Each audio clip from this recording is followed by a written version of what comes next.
जयंत चौधरी जो लेट हो गए थे उस वक्त में पिछली बार, पर आपने सुभाष जी को आशीर्वाद दिया और वो कामयाब किया। और मैंने कहा था उस वक्त आपको, एक नौजवान है, निष्ठावान है, समर्पित है आपके लिए। अगर ये कामयाब होते हैं तो आपके बीच में आते जाते रहेंगे, आपके सुख दुख में साथी बनेंगे और विकास में कोई कमी नहीं रखेंगे। मेरी बात सही साबित हुई, काम करने में कोई कमी नहीं रखी। और मैंने कह रखा था सुभाष गर्ग को, तुम मांगते मांगते थक जाओगे, मैं देते देते नहीं थकूंगा।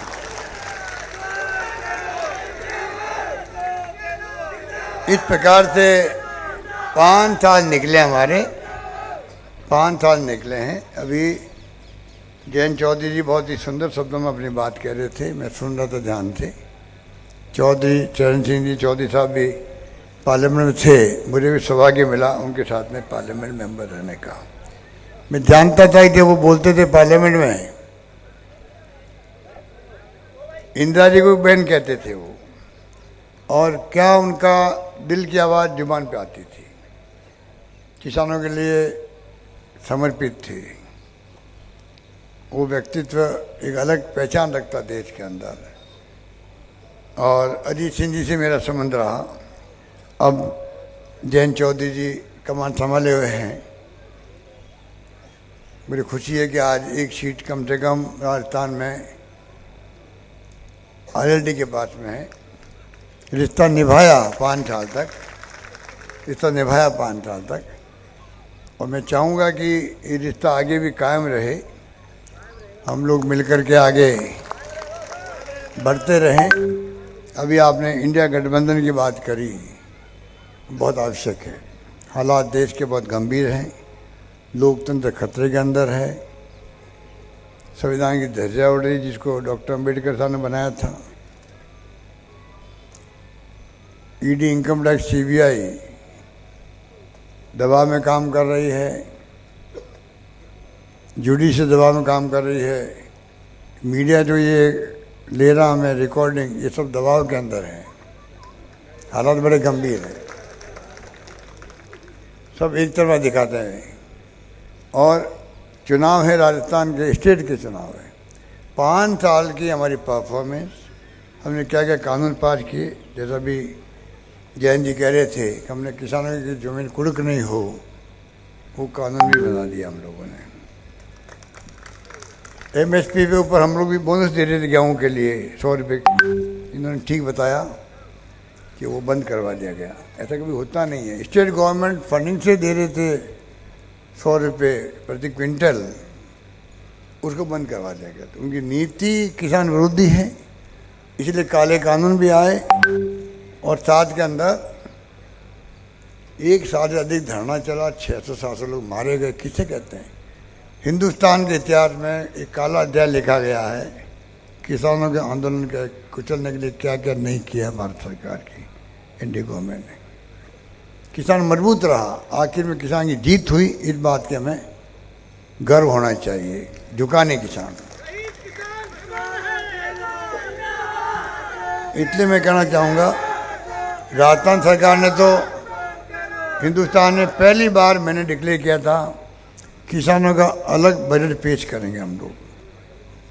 अलग बजट पेश किया हम लोगों ने, 12 मिशन बना दिए हम लोगों ने। उसमें मिशन आधार पर अब किसानों के आने वक्त में जो भी विकास होगा खेती के अंदर, कृषि के अंदर, वो सब उसके आधार पर होगा। 61 कॉलेज, कृषि कॉलेज होगी, उन्हें 55 मैंने अभी इन 5 साल में खोली है। 55 कॉलेज मैंने खोली अभी 5 साल के अंदर कृषि की। कोई हमारे लिए किसान प्रायोरिटी पर है, और मैं समझता हूँ कि उसी रूप में हमने अभी 2000 यूनिट बिजली फ्री करी है। करीब 14 लाख किसानों के बिल जीरो हो गया राजस्थान के अंदर। उपभोक्ताओं में 100 यूनिट बिजली फ्री हो गई। तो जो हमने फैसले किए महंगाई राहत को लेकर के, 25 लाख का बीमा हिंदुस्तान में कहीं नहीं है पूरी पब्लिक के लिए। चाहे वो आयुष्मान भारत हो, 5 लाख का बीमा भारत सरकार का, चाहे राज्यों में हो, वो खाली 20%, 30% जनता के लिए है वो। NFSA वालों के लिए, SSCC वालों के लिए, सर्वे वालों के लिए। एकमात्र राजस्थान जहाँ पर पूरी पब्लिक के लिए, अमीर गरीब कोई भी हो, उनके लिए बीमा है 25 लाख का, जो कि वरदान साबित हो रहा है राजस्थान के अंदर। कितना इलाज है, कैंसर का, हार्ट का, किडनी का, घुटने बदलवा रहे लोग, कोई एक नया पैसा खर्च नहीं हो रहा है। इस प्रकार से हमने जो कई फैसले, 500 में गैस सिलेंडर दे दिया हम लोगों ने, हिंदुस्तान पहली बार हमने दिया। भारत सरकार दबाव में आई, उन्होंने 200 रुपये कम कर दिए। तो बातें कहने को बहुत सारी है। आपको मालूम है कि महंगे राज शिविरों के अंदर हमने, और तो लंपी रोग में गाय मर गई थी। 40,000 रुपये देने वाला राजस्थान है प्रदेश, जहाँ पर पहले सबसे पहले हमने घोषणा करी, सुप्रीम कोर्ट ने कहा, उसके पहले ही हमने कह दिया 40,000 रुपये देंगे हम प्रति गाय जो मर गई, उसके लिए बीमा कर दिया गायों का, भैंसों का। तो कई ऐसे फैसले किए, उसके कारण राजस्थान चर्चा में आ गया देश के अन्य राज्यों के अंदर भी। मैं आपसे अपील करना चाहूँगा, अब 7 गारंटी दी गई आपको, चाहे वो गृह लक्ष्मी योजना हो, 10,000 रुपये महिलाओं को मिलेंगे प्रति वर्ष, बहुत बड़ा फैसला हो रहा है ये गारंटी के रूप में। 15 लाख तक का बीमा कर रहे हैं हम लोग। मुआवजा बहुत कम मिलता है, बाढ़ आ जाओ, बिजली कड़क जाओ, ओलावृष्टि हो जाए, 15 लाख तक के मुआवजे की बात सरकार कर रही है। हम कैसे आने वाले वक्त में इतनी राहत पहुंचाएंगे। गोधन योजना अलग लागू कर रहे हैं, छत्तीसगढ़ की सरकार की अच्छी योजना थी, मैं देख के आया रायपुर के अंदर। दुर्घटना होती है मॉलों के अंदर, गाय फिरती रहती है सड़कों पर, गाय मर जाती है, आदमी मर जाता है, गंदगी अलग होती है। अब बाड़ों में रहती गायें, और चारा टाइम पे, पानी टाइम पर, और खाद गोबर खरीदती सरकार खरीदती है, जिससे खाद बनता है, गोबर से गैस बनती है। वो स्कीम हम लेके आए हैं, गारंटी के रूप में लेके आए हैं। छात्रों के लिए 2 गारंटी है। एक तो इंग्लिश स्कूल बहुत पॉपुलर हुई राजस्थान के अंदर, 6 लाख बच्चे पढ़ते हैं अभी फ्री के अंदर। प्राइवेट में 50,000 1 लाख फीस होती है। हम चाहते हैं गरीब का बच्चा पढ़े इंग्लिश। मैं भी बचपन में खिलाफ था इंग्लिश के, क्या काम आ गया हमारे जब हम पढ़ते थे तब। आज जो कंप्यूटर आ गए, राजीव गांधी बोलते थे 21st सेंचुरी बात करते थे, लोग समझते नहीं थे। आज computer, internet, email, Google, YouTube देखते दुनिया देख रही है। नॉलेज इज पावर, जिसके पास ज्ञान है वो भी पावरफुल है। तो क्यों नहीं हम भी अपने बच्चों को इंग्लिश पढ़ाएं, वो भी दिल्ली, मुंबई, लंदन, अमेरिका जाएं पढ़ने के लिए। 500 बच्चों को मैं भेजता हूँ प्रति वर्ष दुनिया के मुल्कों में, अमेरिका, इंग्लैंड में पढ़ने के लिए। इसलिए कि बाबा साहब अम्बेडकर जब छात्र थे, उनको भेजा था बड़ौदा के महाराजा ने, गायकवाड़ ने। आज वो संविधान निर्माता बन गए। हमारे बच्चे भी बाहर जाके आएंगे, एक्सपोजर होगा। हो सकता है उसमें कोई साइंटिस्ट बनेगा, कोई टेक्नोक्रेट बनेगा, कोई IT एक्सपर्ट बनेगा, कौन क्या बनेगा। हम पीछे नहीं रहना चाहते हैं, इसलिए हमने कहा इंग्लिश सिखाने का गारंटी दी गई है कि हिंदी के साथ साथ में इंग्लिश स्कूल की जो मांग करेगा वहाँ स्कूल खोली जाएगी। अभी 3,000 से अधिक स्कूलें खुल चुकी हैं। छठी गारंटी है लैपटॉप, टैबलेट देने की। फर्स्ट में जाएगा बच्चा 12वीं पास करके, जाते ही उसको इन्फिनिटी कॉम्प्लेक्स नहीं आया उसके अंदर, क्योंकि पैसे वाला लैपटॉप खरीद के लाएगा, करीब 20,000 का होता वो। उससे वो पढ़ाई करेगा, डिस्टेंस लर्निंग करेगा, कंप्यूटर चलाएगा, सब कुछ सीखेगा उससे। गरीब का बच्चा ये फील करेगा मेरे पास में लैपटॉप नहीं है, टैबलेट नहीं है। सरकार ने तय किया कि लो बच्चे सरकारी कॉलेज में जाएंगे, लाखों बच्चे, उन सबको सरकार लैपटॉप या टैबलेट देगी, ये हमने वादा किया है। इस प्रकार से हम चाहते हैं कि अमीर और गरीब को अवसर बराबर का मिले आगे बढ़ने का। इस प्रकार की सोच के साथ में हमने कई फैसले किए। मैं आपसे अपील करूंगा कि ये चुनाव बहुत महत्वपूर्ण है हमारे लिए भी और राजस्थान के लिए भी, क्योंकि सरकार बदलती है, नुकसान बहुत ज़्यादा होता है। हमारी रिफाइनरी बंद हो गई पहले 5 साल, मेट्रो बंद हो गया, अभी चंबल से पानी आने वाला था, योजना थी अलवर तक, वो बंद हो गई। कई काम बंद कर दिया उन्होंने। मैं आपसे अपील करना चाहूँगा कि आपने 5 साल पहले मुझे 30वीं बार मुख्यमंत्री बनाया, 30वीं बार आपके आशीर्वाद से मुझे अवसर मिला। मैं 5 साल हमने जम के काम किया। मैं चाहूँगा कि हमारी जो योजना है 3 लाख लोगों को हमने नौकरी दे दी है राजस्थान में। अभी बताए सुन रहे थे आप 2 करोड़ नौकरी देंगे, वो तो गायब हो गए कहने वाले, अब बोल नहीं रहे हैं। काला धन लेके आएंगे, 15 लाख रुपए जेब में आएंगे, ये जुमले साबित हुए। हमने जो कहा वो करके दिखाया आपको। मैनिफेस्टो हमारा 96% पूरा हो गया, बजट हमारा 90% पूरा हो जाता है। खाली घोषणा नहीं होती है, वो धरातल उतरती है। इसलिए मैं कहना चाहूँगा कृपा करके आप लोग इस चुनाव में जो है, ओपीएस वाले बहुत खुश हैं। हमने वादा किया है कि ओपीएस का सरकार होने पर असेंबली में कानून पास कर देंगे, पक्का काम हो जाएगा उनका भी, पक्का ही है वैसे, और पक्का हो जाएगा। तो मैं आपको निवेदन करना चाहूँगा 500 गैस सिलेंडर और उनकी दायरा बढ़ा रहे हैं हम लोग। पहले उज्ज्वला योजना के लिए था, अब हम उसको बढ़ा रहे हैं। फूड सिक्योरिटी एक्ट में जो भी आएगा 1 करोड़ 5 लाख परिवार है, उन सबको मिलेगा। और 500 में नहीं मिलेगा, 400 रुपये में गैस सिलेंडर मिलने लग जाएगा सरकार बनते ही।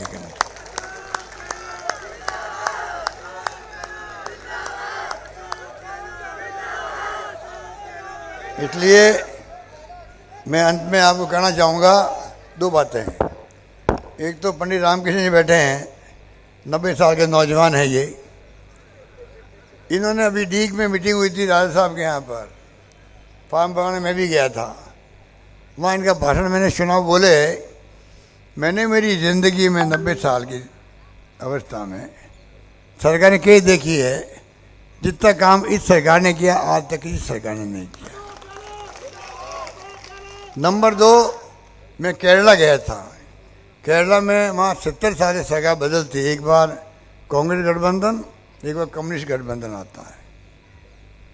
इस बार जब मैं गया तो लोगों ने कहा इस बार तो वहाँ पर रिपीट होगी कम्युनिस्ट पार्टी की सरकार, जो भी सरकार कम्युनिस्ट पार्टी की है। मैं वो क्यों भाई? कहता इस बार कोरोना में महामारी में अच्छा काम किया इन्होंने और सरकार वहाँ पर रिपीट होगी। तो मैंने मन में कहा भाई कि हमने कोरोना में उससे अच्छा काम किया, बिरला मॉडल हमारा दुनिया में चला गया, WHO ने तारीफ करी, कोई कमी रखी नहीं, ऑक्सीजन से कोई मरा नहीं। यहाँ पर दिल्ली में लोग मरे, बम्बई मरे, अहमदाबाद में मरे। और बाकी हमने जितनी योजना चलाई है, शिक्षा में, स्वास्थ्य में, सड़कों में, पानी में, बिजली में, 1 करोड़ लोगों को पेंशन दे रहे हैं हम लोग, 500 से 1000 कर दिए, 15% अपना बढ़ेगी पेंशन, सब कुछ किया। और 7 गारंटी और दे रहे हम लोग, 10 गारंटी दी, लागू कर दी वो महंगे रात वाली। तो वहाँ सरकार रिपीट हो सकती है, यहाँ क्यों नहीं हो सकती है? तो मैं उम्मीद करता हूँ इस बार जो है, मन देख रहा हूँ मैं आप सबका, आज भी जो भीड़ आई है, पिछली बार में आया था उससे 5 गुना ज़्यादा भीड़ आज बैठी हुई यहाँ पर।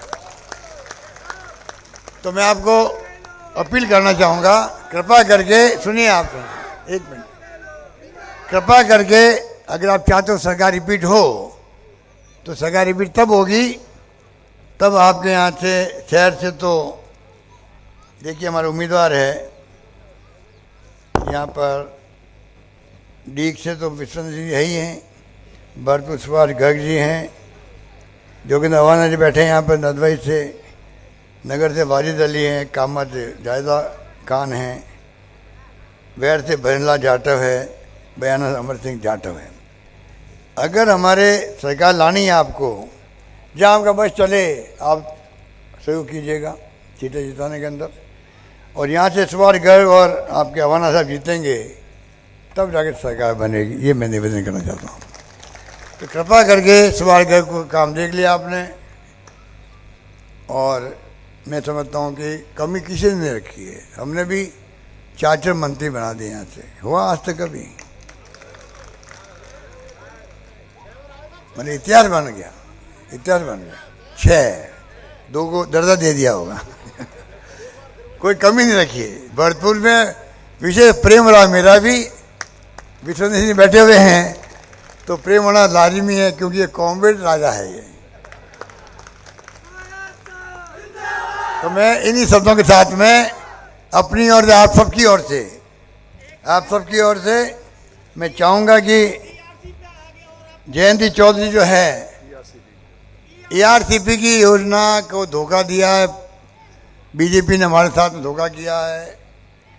भरतपुर, अलवर, धौलपुर, करौली, माधोपुर, दौसा, टोंक सब जिले कवर होते हैं, करौली समेत। आप बताइए 25 MP जिता दिए हमने। एक परियोजना राष्ट्रीय परियोजना घोषित नहीं कर सकते लोग। पानी वाला मंत्री हमारे राजस्थान का है, आप बताइए। 25 MP मिलके भी 16 योजना चली देश के अंदर, राष्ट्रीय परियोजना है। ERCP की 13 जिले की योजना है, पीने के पानी की भी है। 2 लाख हेक्टेयर जमीन सिंचाई होगी उसके अंदर। 53 बांध मैंने जोड़ दी जो छूट गए थे अभी। आपने ठीक क्वेश्चन उठाया कि उस योजना को क्या कारण है कि आप राष्ट्रीय परियोजना घोषित नहीं करते हो। कहने के बाद में भी प्रधानमंत्री खुद बोले जयपुर में, अजमेर के अंदर ये हालात है। इतना उपेक्षा है राजस्थान की, भेदभाव है। प्राइम मिनिस्टर आए थे पहले, 5 साल पहले आए, अब 5 साल बाद में फिर आए हैं। जितने नेता आते हैं 4-5 तो मुख्यमंत्री आ गए, 4-5 केंद्रीय मंत्री आ गए, प्रधानमंत्री जी, मोदी जी और अमित शाह जी आते रहते हैं। 32 रैलियाँ कर रहे हैं प्रधानमंत्री जी, क्योंकि सरकार गिरा नहीं पाए ये लोग। मध्य प्रदेश गिरा दी, महाराष्ट्र गिरा दी, कर्नाटक गिरा दी,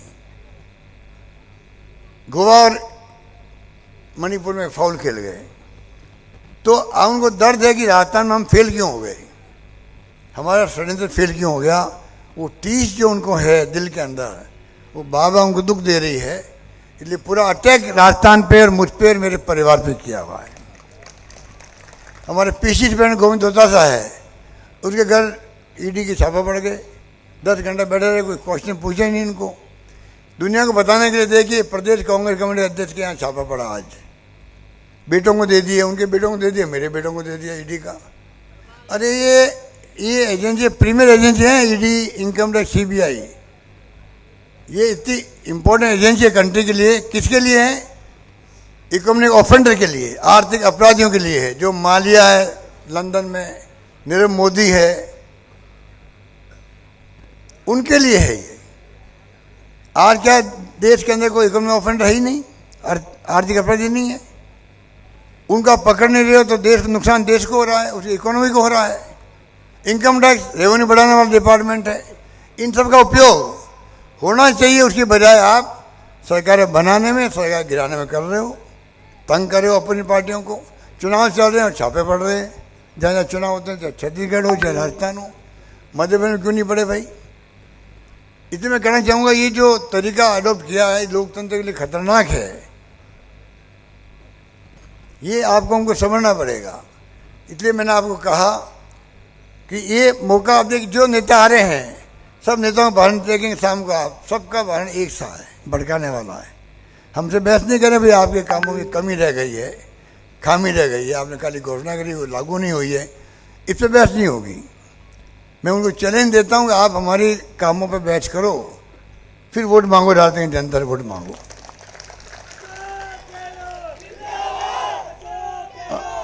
अंत में मेरी खुशी है कि आज जयंती चौधरी यहाँ बैठे हुए हैं। मैं अपनी ओर से, आप सबकी ओर से नौजवान साथी जयंत चौधरी का यहाँ हार्दिक स्वागत करता हूँ।